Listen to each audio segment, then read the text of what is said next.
안녕하세요. 민지의 꿀사연입니다. 즐겁게 감상하시고 구독과 좋아요도 많이 눌러주세요.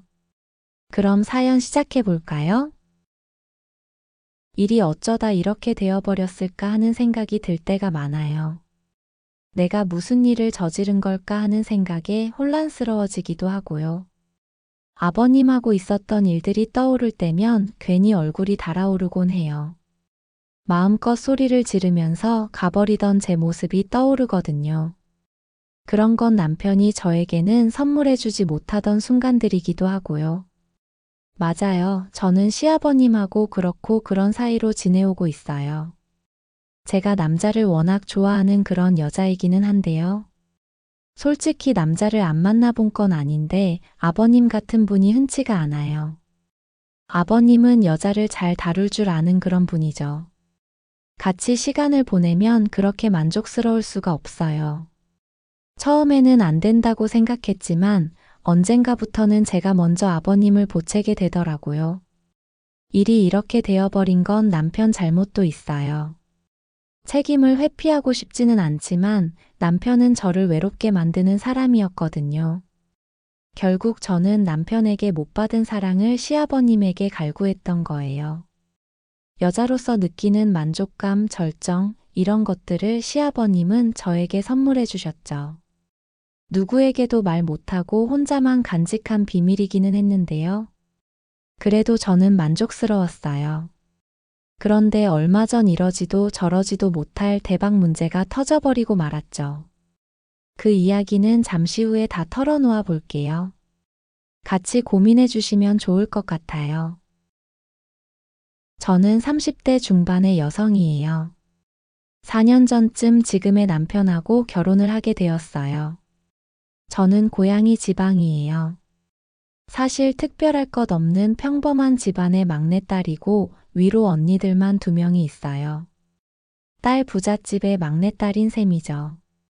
그리고 언니들하고 나이 차이가 조금 나는 편이에요. 큰 언니하고 13살, 둘째 언니하고 12살 차이가 나거든요. 아마 부모님이 아들을 갖고 싶어서 큰맘 먹고 늦둥이를 가지셨는데 제가 태어난 거죠. 아들로 태어났더라면 부모님이 조금 더 기뻐하셨을 텐데 그건 사람 뜻대로만 되는 건 아니잖아요. 그래도 막내딸이어서 저는 부모님하고 언니들의 사랑을 듬뿍 받으면서 자랐어요. 다만 늦둥이다 보니 부모님이 저랑 오래 함께 해주시지는 못하셨어요. 아빠는 제가 초등학생 때 돌아가셨고요. 엄마는 제가 대학교 1학년 때 돌아가시게 되었죠. 사랑을 많이 받고 자란 건 너무 좋았는데요. 부모님이 더 오래 제 곁에 계셔주시지 못했던 건 평생의 아쉬움으로 가슴에 남았네요. 엄마가 그렇게 돌아가시고 나서 저는 쭉 둘째 언니랑 살아왔어요. 큰언니는 제가 고등학생 때 결혼을 해서 그때부터 따로 살았거든요. 그렇게 둘째 언니랑 한동안 같이 살기는 했는데요. 2년쯤 시간이 흘러서 둘째 언니도 평생의 짝을 찾게 되었고요. 참 착하기도 하지 둘째 언니랑 형부는 신혼집에 저까지 함께 들어와 살자고 권해주었어요. 저를 혼자 두는 게 걱정된다면서 방도 남으니 그냥 같이 지내자고 말이죠. 저에게는 너무 고마운 제안이었어요. 혼자 살자니 대학도 아직 졸업하기 전이었고 다른 의지할 사람도 없었으니까요. 그래서 자연스럽게 저는 둘째 언니 부부의 신혼집에서 함께 살게 되었어요. 눈치가 조금 보이기는 했는데요. 형부도 참 자상한 분이라 저를 친동생처럼 챙겨주기도 했고요. 언니는 늘 저를 살뜰히 챙겨주었죠. 다만 밤이면 둘이서 부부관계를 하는 소리가 간혹 들리곤 했었는데요. 어렴풋이 들려오는 그 소리가 너무 야릇한 기분이 들어서 제 호기심을 자극하곤 했었죠. 둘이서 조심한다고 했던 것 같기는 했는데요. 사랑을 나누면서 조심한다고 감춰지던가요? 처음에 그 소리를 들었을 때는 심장이 어찌나 두근거리던지 진정이 되지를 않았어요. 아마 그 무렵에 조금 늦은 나이긴 하지만 저는 그런 쪽에 눈을 떠버리게 되었죠. 두 사람을 안심시키기 위해서 피곤해서 먼저 잔다고 둘러대고 방으로 들어가서 자는 척을 했고요. 언니랑 형부가 안방으로 들어가면 저는 귀를 쫑긋 세우고는 두 사람이 연애를 하는지 안 하는지 기다리곤 했었어요. 그러다가 사랑을 나누는 소리가 들려오면 저도 어느덧 몸에서 신호가 와버리곤 했죠. 아주 흥건하게 말이에요. 어떤 느낌이길래 언니가 저렇게 흐느끼는 건지 궁금해서 못 견딜 지경이었어요. 제가 그때까지는 남자 경험이 없었거든요. 그 당시에 만나던 동갑내기 남자친구가 있기는 했는데요. 둘 다 쑥맥 같던 철부지 어린애들이어서 그랬는지 우리는 스킨십이 거의 없는 편이었어요. 데이트를 하면 정말 너무나도 건전하게 돌아다니곤 했었죠. 극장에 가거나 아니면 보드게임 카페 같은 곳에서 놀았거든요. 몇 달을 사귀어도 진도가 나가지 않자 그 친구에게 점점 흥미가 떨어지기 시작했어요. 그렇게 어영부영 이별을 하게 되었고 친구 소개니 채팅 같은 루트를 통해서 저는 여러 남자들을 만나보게 되었죠. 그러면서 대학교를 졸업하고 사귀게 된 남자친구랑 드디어 밤을 같이 보내게 되었는데요. 처음에만 조금 아프고 힘들었지 그 이후로 저는 완전히 남자의 눈을 떠버리고 말았죠. 이 좋은 걸 20대 중반이 되어서야 경험하게 되었다는 게 억울하다는 생각이 들 정도였어요. 그 후로 조금 창피한 이야기이긴 한데요. 늦게 배운 도둑질의 날 새는 줄 모른다고 저는 한때는 고삐가 풀린 것처럼 남자들을 만나곤 했었어요. 만나는 남자친구가 영 시원찮을 때는 못 느낀 부분을 혼자서 해결하기도 했었고요. 부끄러운 이야기지만 때로는 어플 같은 곳을 통해서 남자를 만나기도 했었어요. 이게 주변에서 브레이크를 걸어줄 사람도 없고 해서 더 그랬나 봐요. 그런데 젊어서는 그렇게 자유롭게 연애할 수 있는 거잖아요. 아무튼 그러다가 저는 대학을 졸업하고 취업을 하게 되었는데요. 마땅히 좋은 대학을 나온 것도 아니었고 기술이 있는 것도 아니라 좋은 회사에 취업하는 건 어려웠어요. 그렇게 작은 회사의 격리 자리를 전전하게 되었는데요. 참 격리라는 직책이 정말 회사에서는 먹이사슬 최하단에 존재한다는 걸 알게 되었어요. 회사에서 나이도 어리고 여자이고 해서 그런지 저에게 막 대하는 사람이 많더라고요. 그나마 일 못한다고 혼을 내거나 잔소리를 하는 건 괜찮았는데요. 월급 올려준다면서 자기랑 따로 데이트 좀 해줄 수 있겠냐고 추근덕대던 사장도 있었거든요. 그때 얼마나 속이 상하고 마음의 상처를 받았는지 몰라요. 결국 저는 그 회사를 그만두게 되었고요. 한 달 정도를 쉬다가 마지막으로 취업하게 된 곳이 바로 남편이 일하고 있는 회사였어요. 규모는 크지 않은 제조업을 하는 중소기업이었는데요. 저보다 3살 많은 남편이 실세로 있는 회사였죠. 시아버님이 대표로 있는 회사이다 보니 남편이 중요한 업무는 도맡아서 했던 것 같아요. 물론 저는 입사를 하고 조금 지나고 나서야 남편과 시아버님의 사이를 알게 되었어요. 두 사람은 닮은 듯 하면서도 다른 면이 있었거든요. 남편은 인물은 괜찮은 편인데 체구는 조금 호리호리한 편이에요. 반면에 시아버님은 풍채도 조금 있으시고 푸근해 보이는 인상이시거든요. 물론 두 사람이 부자지간이라는 걸 알고 나서 다시 보니까 닮았다는 생각이 들기는 했지만요. 남편은 솔직히 제가 좋아하는 타입은 아니었어요. 기생 오라비처럼 허옇게 생긴 것도 빈약해 보이는 체구도 남자로 느껴지지는 않았어요. 그런데 사람은 참 젠틀한 편이었어요. 다른 회사에서는 격리라고 막 대하는 사람들이 많았는데요. 남편은 저에게 존대를 해주기도 했고요. 다정하게 대해주는 느낌이 들기도 했어요. 그게 참 의외더라고요. 솔직히 외모만 보고는 제 스타일이 전혀 아니긴 했는데요. 시간이 지날수록 그 태도와 성격이 저를 흔들기 시작했어요. 사람이 괜찮다는 생각이 들었던 것 같아요. 그러던 어느 날인가 퇴근길에 무거운 서류를 챙겨서 나서던 길이었어요. 마무리를 못한 일이 있어서 집에 가져가서 마저 하려던 참이었거든요.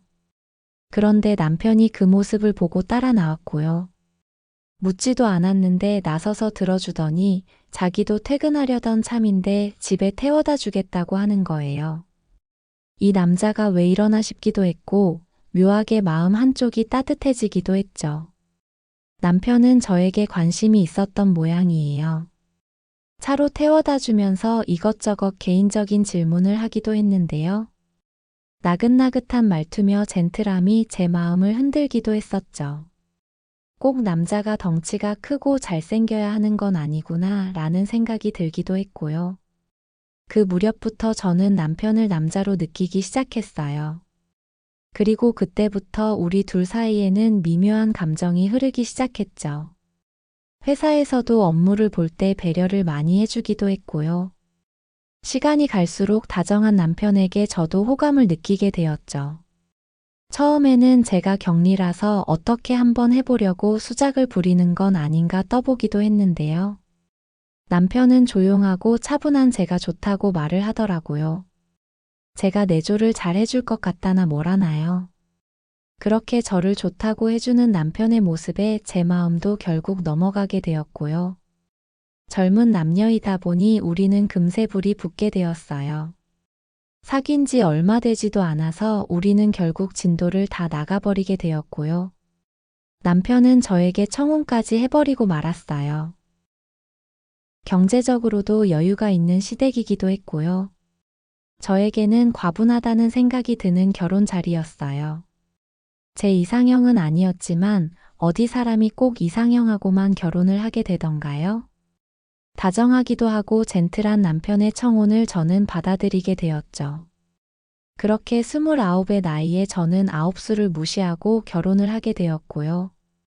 신세를 지던 둘째 언니의 부담도 그제서야 줄여줄 수 있게 되었죠. 결혼하고도 한동안은 회사 일이랑 살림을 병행하면서 바쁘게 지냈어요. 시어머니가 돌아가시고 안 계셔서 아버님은 혼자 살고 계셨는데요. 종종 일을 해주시는 아주머니가 다녀가신다고는 했는데 가족이 해주는 거랑 같나요? 저는 아버님 댁에도 자주 들르면서 눈도장도 찍고 했죠. 저는 아빠가 일찍 돌아가셨잖아요. 그래서 남들은 어렵다고 하는 시아버님이 저는 편하고 좋게 느껴지더라고요. 푸근한 풍채며 인자한 모습도 마음에 들었고요. 아버님하고 가까워지고 싶기도 하고 예쁨 받고 싶어서 다정하고 살갑게 대해드리곤 했어요. 회사에서 뵈었을 때는 참 어렵기만 했는데요. 가족이 되고 집에서 따로 뵙는 아버님은 자상하신 분이었어요. 결혼 생활은 힘든 건 없는지 물어봐 주시기도 했고요. 평생 딸을 못 키워봐서 아쉽다는 생각이 들었는데 저 때문에 대리만족이 된다고도 하셨죠. 그러면서 저에게 얼마나 다정하게 대해주셨는지 몰라요. 밖에서 사람들이 저희 관계를 물어보기라도 하면 아버님은 딸이라면서 너털웃음을 짓기도 하셨는데요. 그 말에 왜 그렇게 마음이 울컥해졌는지 몰라요. 저도 아버님이랑 같이 있으면 돌아가신 아빠 생각이 나기도 했고요. 저를 예뻐해 주시니 더 따르게 되더라고요. 남편이 일 때문에 바쁜 주말에는 아버님하고 쇼핑을 가기도 했고요. 같이 맛있는 것도 먹고 이곳 저곳을 구경 다니기도 했어요. 아빠가 살아계셨다면 이렇게 막내딸인 나를 예뻐해 주셨을 텐데 하는 생각이 드니까 아버님에게 마음이 많이 가더라고요. 아버님도 그런 제 마음을 아셨는지 저에게 더 따뜻하게 대해주려고 하시는 것 같았어요. 그렇게 결혼 생활은 평탄하게 흘러갔어요. 넉넉한 집안에 시집을 간 것도 좋았는데 아버님이 저를 딸처럼 아껴주시니 더 바랄 게 없었어요. 아이만 생겼으면 참 더할 나위 없이 좋았을 것 같은 결혼 생활이었는데요. 남들은 척척 잘만 들어선다는 아이가 저희 부부에게는 찾아오지 않았어요. 6개월 정도 지났을 무렵 저는 남편과 상의를 하고 회사 일은 그만두게 되었죠. 부부인데 같은 회사에서 마주치는 것도 남들 보기 조금 별로인 듯 했고요. 회사까지 다니느라 혹여나 피곤해서 아이가 안 생기는 건 아닌지 걱정이 되기도 했거든요. 그렇게 저는 한동안 살림에만 신경을 쓰면서 지내게 되었어요. 그런데 남편은 참 비리비리한 사람이기는 했어요. 연애할 때도 남편과의 잠자리는 영 시원치 않기는 했었어요. 한참 때인데도 남편은 한번 관계가 끝나고 나면 다시 살아나지는 않았고요. 그마저도 결혼하고 나서는 잠자리 횟수도 확 줄어들어 버렸어요. 물론 회사에서 일이 바쁜 건 저도 눈으로 직접 봤으니 잘 알고는 있었는데요. 그래도 신혼이기도 하고 아직 아이도 없으니 노력은 조금 해야 하는 거잖아요. 그런데 어떨 때는 2주일이 넘도록 한 번도 부부관계가 없을 때도 있었어요. 그러다가 결국 일이 터져버리고 말았는데요. 결혼한 지 2년 정도 지났을 무렵이었을까요?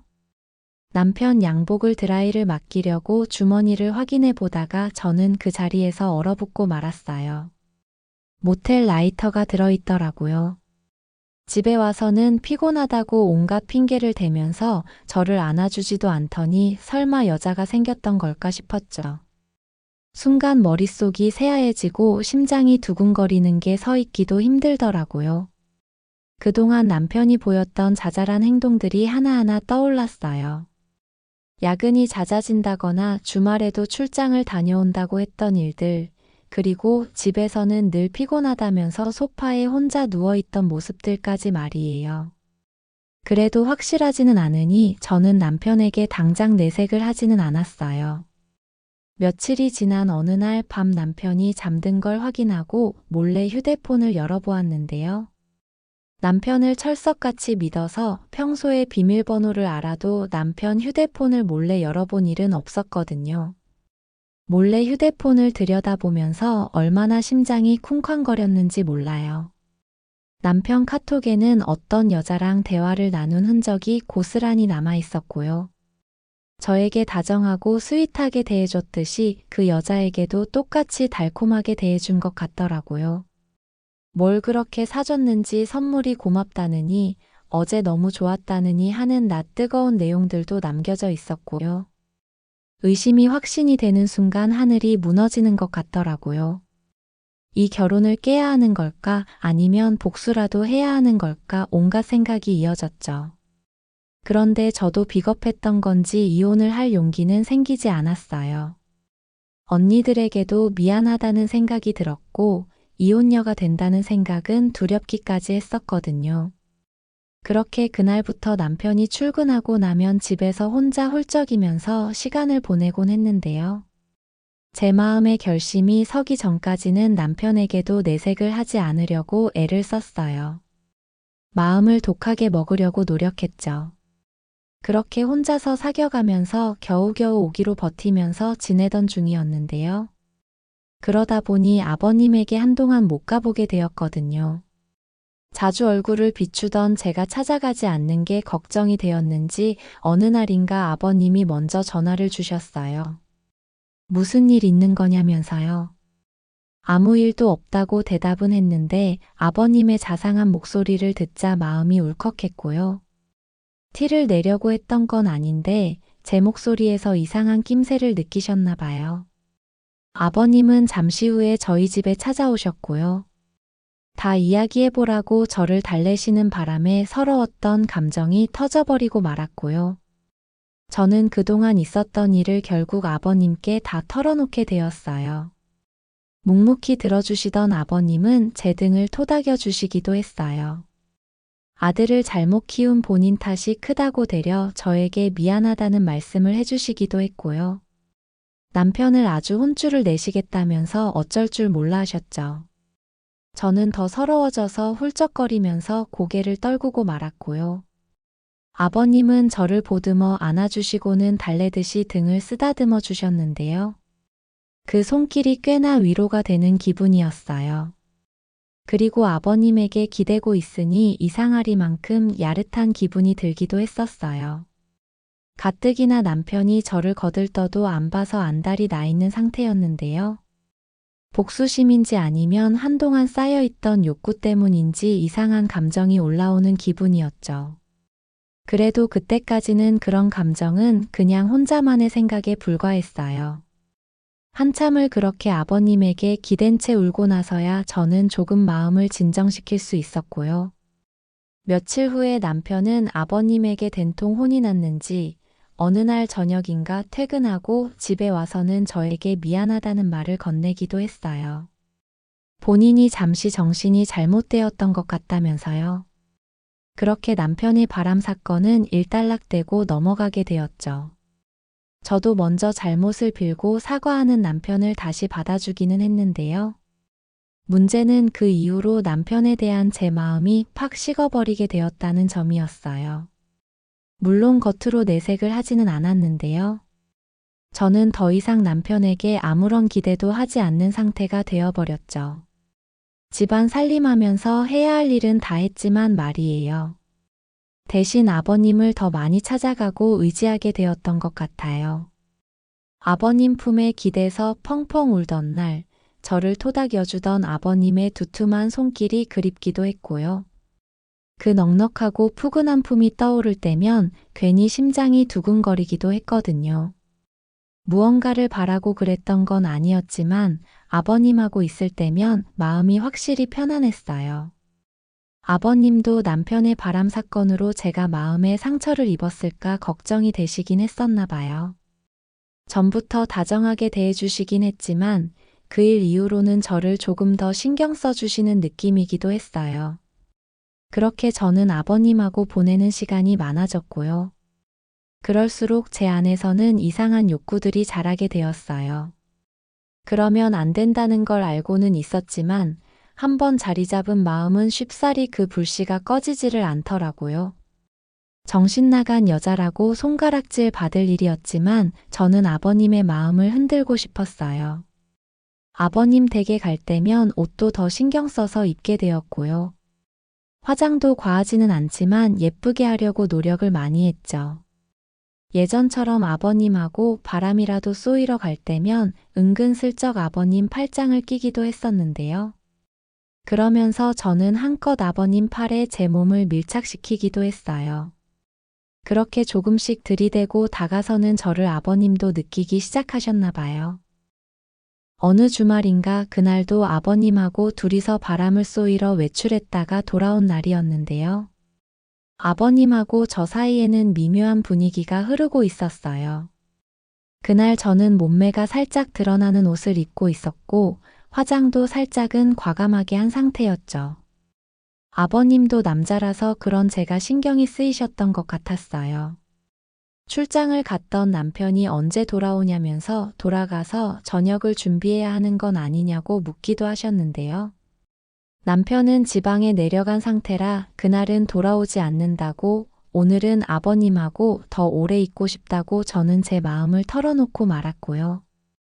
살짝 어색해 하시는 아버님을 저는 뒤에서 살포시 끌어안고 말았어요. 그러면서 제 마음이 왜 이런지 모르겠다고 고백을 해버리고 말았죠. 잠시 생각을 하시는 듯 망설이던 아버님은 결국 돌아서서 저를 안아주셨어요. 이래도 되는 건지 모르겠다고 말은 하셨지만 이미 우리는 마음이 통해버린 상태였죠. 그렇게 저는 아버님을 따라 방으로 들어가게 되었고요. 거기서 우리는 선을 넘어버리고 말았어요.